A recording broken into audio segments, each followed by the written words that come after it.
নমস্কার, আমি জয়দেব শাস্ত্রী। অঘোরীর আগুন, রাত ৩টে শ্মশানে দেখা গেল দেবীকে। একটি ভয়তন্ত্র আত্মজিজ্ঞাসামূলক তান্ত্রিক গল্প নিয়ে আজকে তোমাদের সামনে। সময়কাল বর্তমান, স্থান গঙ্গার ধারে একটি পুরনো শ্মশান, মহাশ্মশান ঘাট। আজ জয়দেব শাস্ত্রী যে কথাটি বলবে অবিশ্বাস করা যাবে না, ভয়ঙ্কর হলেও সত্যি।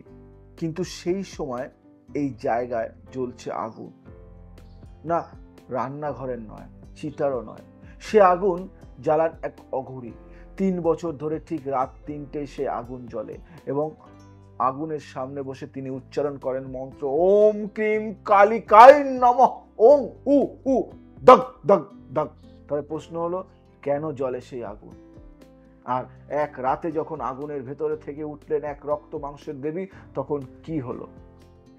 এই গল্প তারই, এই গল্প তারই। তাই শুনতে থাকো। ভালো লাগলে শেয়ার করো, লাইক করো, কমেন্টস করো। আগুনের ডাকে অভিমন্যু শহরের এক যুবক, কৌতূহলী মানুষ তিনি। তারা চ্যানেল চালায়।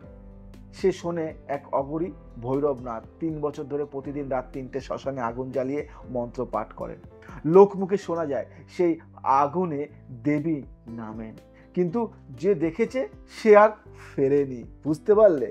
অভিমন্যু ঠিক করে সেও একদিন যাবে, ক্যামেরা নিয়ে নয়, শুধু মন নিয়ে।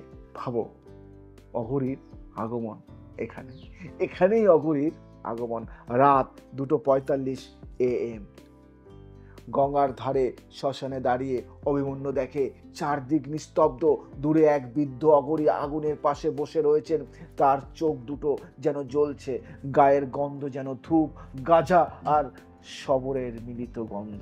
তিনি বলে উঠলেন, ওং উগ্র চণ্ডায় নমঃ, ওং অগ্নিপটায় নমঃ, অগ্নি সাক্ষাৎ দেবী আহনয়তু আহনয়তু। অভিমন্যু লুকিয়ে দেখে হঠাৎ বাতাস থমকে যায়, আগুনের শিখা নীলাভ হয়ে ওঠে। অঘোরী তখন গম্ভীর গলায় বলে ওঠেন, ওং কালী কালী মহাকালী কালিকায় নমঃ, ওং অগ্নি সমহ সমহ দেহ রূপেণ্য সাহা।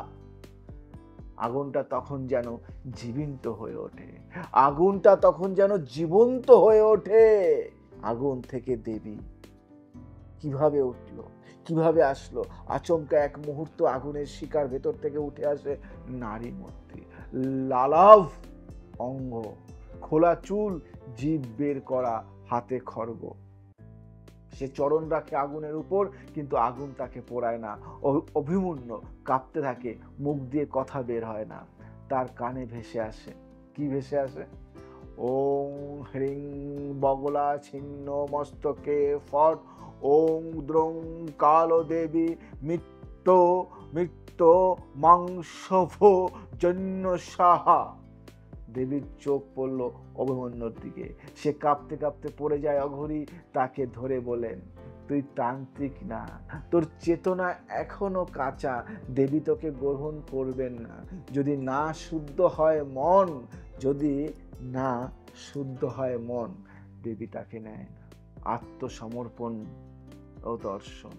অভিমন্যু বলে, আমি শুধু জানতে চেয়েছিলাম সত্যি কি দেবী নামেন?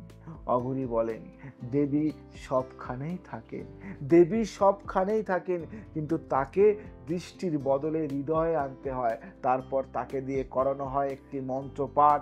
আগুনের চারপাশে প্রদক্ষিণ করে, ওং অগ্নিশিখায় কালিকায় নমঃ, ওং হ্রিং শ্রীং দ্রিং ফট। হঠাৎ দেখা যায় আগুন শান্ত হয়ে এসেছে, দেবী উধাও। অঘোরী বলেন, তিনি এসেছিলেন শুধু তোকে পরীক্ষা নিতে, তিনি এসেছিলেন শুধু তোকে পরীক্ষা নিতে। ভাবতে কেমন অবাক লাগে না? অবাক লাগে না? আরো অবাক শুনবে? চূড়ান্ত প্রকাশ বলি, অভিমন্যু বাড়ি ফিরে আসে, কিন্তু সেদিন থেকে তার ক্যামেরার প্রতি রাতে ঠিক 3:08 আগুনের মধ্যেই একজন নারীর অভয় ধরা পড়ে। সে ভিডিও আপলোড করে, কিন্তু অদ্ভুতভাবে প্রতিটি ভিডিও ডিলিট হয়ে যায় আপনা থেকেই। সে আবার যেতে চায় অঘোরীর কাছে, কিন্তু শ্মশানে গিয়ে দেখে সেখানে কেউ নেই, আগুন নিভে গেছে। তবে পড়েছিল একটা পুরনো খণ্ড পুঁথি। তবে পড়েছিল একটা পুরনো খণ্ড পুঁথি, লেখা ছিল কি জানো সেখানে? শুনবে? যে একবার দেবীকে দেখে সে আর আগের মানুষ থাকে না। যে একবার দেবীকে দেখে সে আর আগের মানুষ থাকে না। এই কথাটা মাথায় রেখো। তন্ত্র মানে কেবল ভয় নয়, আত্মজিজ্ঞাসাও। তন্ত্র মানে দেবীর কাছে নিজের অহং বিসর্জন দেওয়া। আগুন, অগরি আর শ্মশান এসব বাহ্যিক প্রতীক মাত্র, কিন্তু যদি আপনি একদিন নিজের অন্তরের ভয় কাটিয়ে সৎভাবে ডাকেন, তখন দেবী নামবেন। শুধু বাইরে নয়, আপনার মধ্যেও। আপনাকে নিজেকে সৎ হতে হবে। কিছু মন্ত্র বলি, এই মন্ত্রগুলি পাঠ করবেন। কখন, কেন পাঠ করবেন? আগুন আহ্বান মন্ত্র, ওং অগ্নিশমায় দেহ রূপেণ্য সাহা। কালিকা তান্ত্রিক মন্ত্র শুনবেন, ওং কালী কালী মহাকালী কালিকায় নমঃ। আর উগ্রচণ্ডী আহ্বান মন্ত্র, ওং উগ্রচণ্ডায় নমঃ। আর একটা কি বলবো, মৃতমাংস ভোজনীর মন্ত্র, ভয়ঙ্কর আহ্বান, ওং দ্রোং কাল দেবী মৃত মাংস ভোজনী সাহা। আত্মসমর্পণ মন্ত্র, মন শুদ্ধির জন্য, এটা সবার দরকার। ওং হ্রিং শ্রিং দ্রিং ফট, ওং হ্রিং শ্রিং দ্রিং ফট। এই মন্ত্রটা পাঠ করতে পারো সবাই, এভরি পারসন। তোমাদের বলি, মন্ত্র এক অদ্ভুত শক্তি নিয়ে আসে যদি সঠিকভাবে মন্ত্র উচ্চারণ করা যায় এবং এর মাধুর্য বোঝা যায়। তাই তোমাদের সবাইকে বলবো, তন্ত্র মন্ত্র দ্বারা সমস্ত সমস্যার সমাধান করা যায়।